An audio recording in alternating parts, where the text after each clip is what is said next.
Ginoong Pangulo, tamad ka. Sana ngayon ay maging masipag ka na para hindi ka masipa. Pakinggan po ninyo kung ano po yung banat ni Montolpo kay PBBM. Pakinggan nyo at kayo na po humusga kung totoo itong mga sinasabi niya. Matindi po itong mga sinasabi niya. Pakinggan po ninyo. Ginoong Pangulo, tamad ka. Sana ngayon ay maging masipag ka na para hindi ka masipa. Mukha naman nagtatrabaho. Mukhang nakikita naman natin gumagalaw siya sa tingin nyo eh. Hindi to. Kitang-kita yung pagiging tamad niya eh.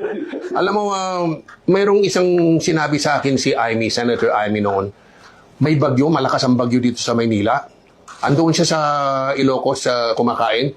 Wala man lang without any care in the world. Parang walang nangyayari dito sa Maynila.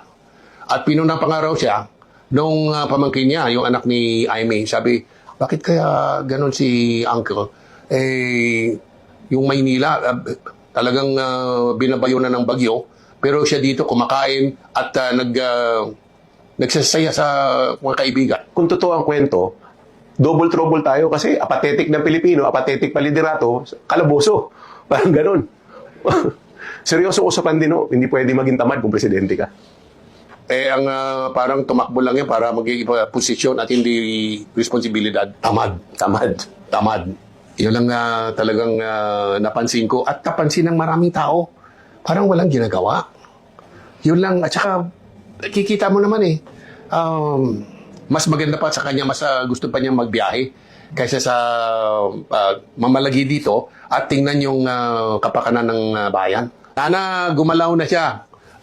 Ginoong Pangulo, tamad ka. Sana ngayon ay maging masipag ka na para hindi ka masipa.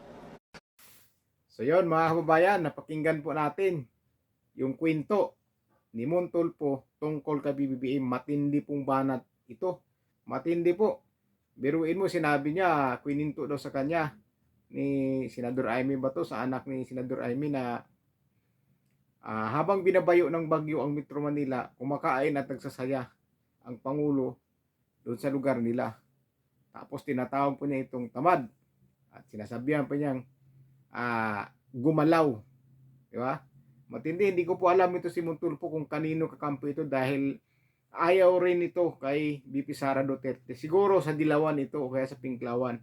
Doon ito siya kakampi dahil binabanatan niya si BBM, binabanatan si BP Sara Duterte. Siyempre may isang grupo pa dyan, doon ng grupo, yung Pink at saka Dilaw. Baka doon niya sa kakampi.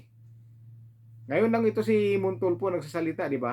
Katahimik ito, wala na to, hindi na mo nakapanood sa media to eh. Ngayon bumabanat na naman siya, nagpapaano na naman ang pangalan niya, di ba? Kaya hindi ko po alam kung totoo itong mga sinasabi niya.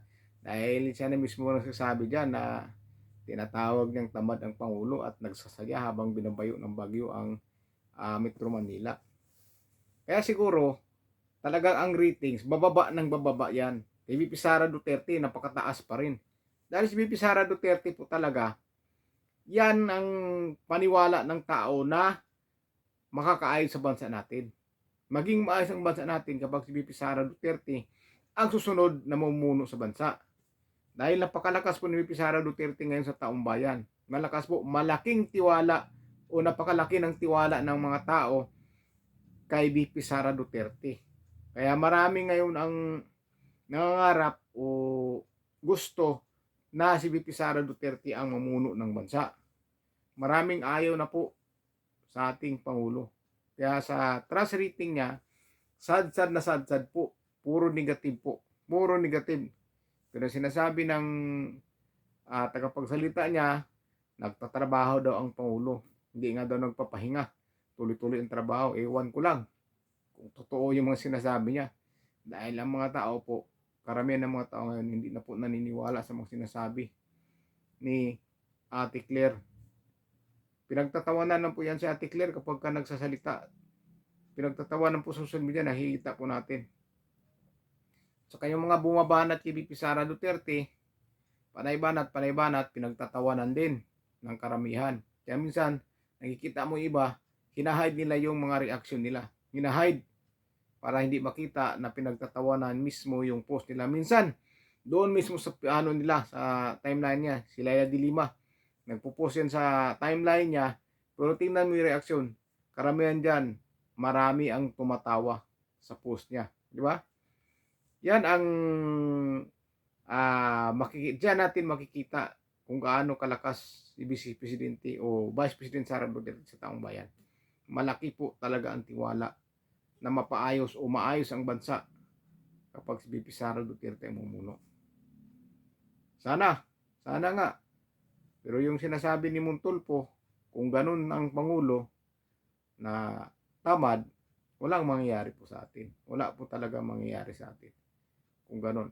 Si Montulfo po nagsabi diyan, hindi po ako Papakinggan lang po natin ito. Kaya sinasabi ko kung totoo ba ito.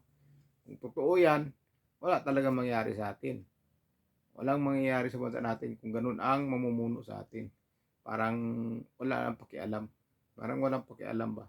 Kaya kayo na po humusga mga kabayan kung ano ang masasabi nyo sa narinig natin kay Montulfo. Kaya i-comment nyo po sa baba kung ano po ang masasabi nyo. So yun lang po. Sa mga nanonood po at sumusuporta sa akin, maraming salamat po sa inyo. Ingat po kayo.